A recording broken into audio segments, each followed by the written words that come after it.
تعالی عنہ تشریف فرما ہیں تو ایک پاگل شخص آیا مسجد کے اندر. ویسے یہ آقا کریم اسلام کا فرمان ہے کہ جو چھوٹے بچے ہیں جو اپنا آپ پاکیزہ نہیں رکھ سکتے, 3-4 سال کے بچے جن کو مسجد کے آداب کا احترام کا پتہ نہیں ہے, ان سے اور پاگل دیوانے لوگوں سے اور جن لوگوں کی آوازیں اونچی ہیں, یعنی جو جیسے ڈیروں میں وہ بیٹھ کے اونچا اونچا بولتے ہیں, تو فرمایا اگر مسجد میں بھی آ کے وہ ایسے ہی بولتے ہیں تو ان 3 طرح کے لوگوں سے مسجد کو بچا کے رکھنا چاہیے.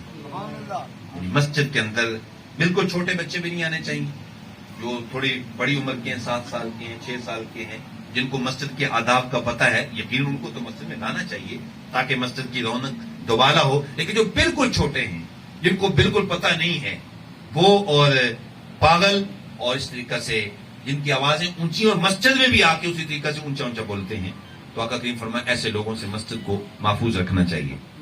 تو اب یہ پاگل شخص, دیوانہ شخص مسجد میں داخل ہوا, اتفاق سے حضرت عبداللہ ابن مسعود رضی اللہ تعالیٰ کے پاس آیا.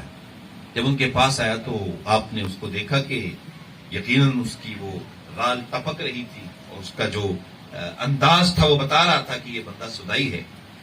تو آپ نے اس کو اپنے پاس بٹھایا اور بٹھا کے اس کو نہ کچھ قرآن مجید کی آیات پڑھی اور دم کر دیا.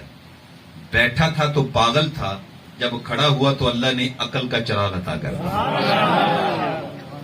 اللہ اکبر. آقا کریم اصلاۃ والسلام نے جب اس کو جاتے ہوئے دیکھا کہ اس کو شعور اور چراغ عقل مل گیا ہے, تو حضور فرمایا ابن مسعود یہ کیا کیا ہے تم نے کہ آیا تھا تو پاگل تھا, جا رہا ہے تو چراغ عقل لے کے جا رہا ہے. عرض کرتے ہیں حضور اور تو میں نے کچھ نہیں کیا, جو قرآن آپ سے سیکھا ہے اس کی چند آیات پڑھ کے دم کیا ہے, اللہ نے اس کو دانائی عطا کر دی. فرمایا کون سی آیات پڑھی ہیں؟ عرض کے حضور یہ پڑھی ہیں افحسبتم انما خلقناکم عبثا وانکم الینا لا ترجعون فتعالى الله الملك الحق لا الہ الا هو رب العرش الکریم ومن يدع مع الله الها آخر لا برهان له به فانما حسابه عند ربه انه لا يفلح الكافرون وقل رب اغفر وارحم وانت خیر الراحمین. محبوب یہ آیات پڑھ کے میں نے دم کیا ہے, اللہ نے شفا عطا کر دی ہے. لیکن جو حضور نے جملہ ارشاد فرمایا, آپ کی توجہ چاہوں گا, حضور نے فرمایا ابن مسعود میرے غلام, ان آیات میں اتنی تاثیر رکھی گئی ہے کہ اگر ان کو پڑھ کے تم پہاڑوں پہ پھونک مار دو, پہاڑ تمہارے لیے رستہ خالی کر دیں. لیکن پڑھنے والا بھی تو کوئی ہو نا, زبان کے اندر تاثیر بھی تو ہو نا, زبان سچی ہو, رزق کے حلال کھانے والی ہو, غیبت کرنے والی زبان نہ ہو, ایسی زبان ہو جو آمنہ کے لال کی محبت کا فیضان بھی رکھتی ہو اور قرآن مجید کی تلاوت کے انوار بھی رکھتی ہو. تو جب وہ زبان کھلتی اللہ شفائیں بانٹتا چلا جاتا ہے. اس لیے فرمایا وَشِفَاءٌ لِمَا فِي الصُّدُورِ, یہ تمہارے دلوں کی بیماریوں کا علاج ہے قرآن مجید فرقان حمید. یہ لمبا عنوان ہے, آگے بڑھتے ہیں. تیسری صفت فرمایا وَهُدًى, قرآن مجید ہدایت ہے.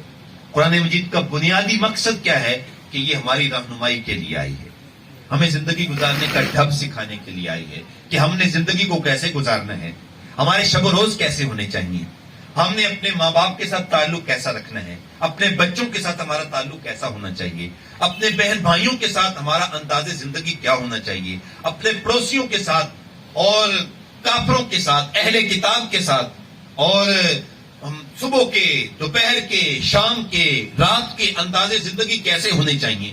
قرآن مجید ہماری پیدائش سے لے کر ہماری موت تک ہماری زندگی کے ہر موڑ پہ ہماری رہنمائی کرنے کے لیے آیا ہے. یہ قرآن مجید کا بنیادی مقصد ہے کہ یہ ہدایت بن کے آیا ہے. اب ہدایت کا مفہوم اور مطلب جو علماء نے بیان کیا وہ سن لیجئے. علماء کہتے ہیں ہدایت کا مطلب یہ ہے کہ کسی شخص کو رستہ بتا دینا. مثلا آپ سے کوئی پوچھتا ہے کہ میں نے ملتان شریف جانا ہے, تو یقیناً آپ یہی اس کو کہیں گے کہ جناب اڈے پہ چلے جائیں, وہاں آپ کو گاڑی ملے گی اور سیدھی آپ کو ملتان پہنچا دے گی. تو آپ نے اس کو رستہ بتا دیا. اس کو کہتے ہیں اراءۃ الطریق, راستہ بتانا. ایک ہوتا ہے ہدایت اصال الی المطلوب, کہ آپ سے کسی نے پوچھا کہ جناب میں نے ملتان جانا ہے, تو کدھر ہے ملتان؟ آپ کے پاس سواری تھی, آپ نے اس کو پکڑا اور پکڑ کے اس کو جا کے ملتان میں چھوڑ دیا.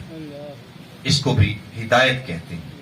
اب آپ نے جس کی رہنمائی کی اس کو ملتان تک پہنچا دیا، اور جب قرآن ہماری رہنمائی کرتا ہے تو قرآن کہاں پہنچاتا ہے؟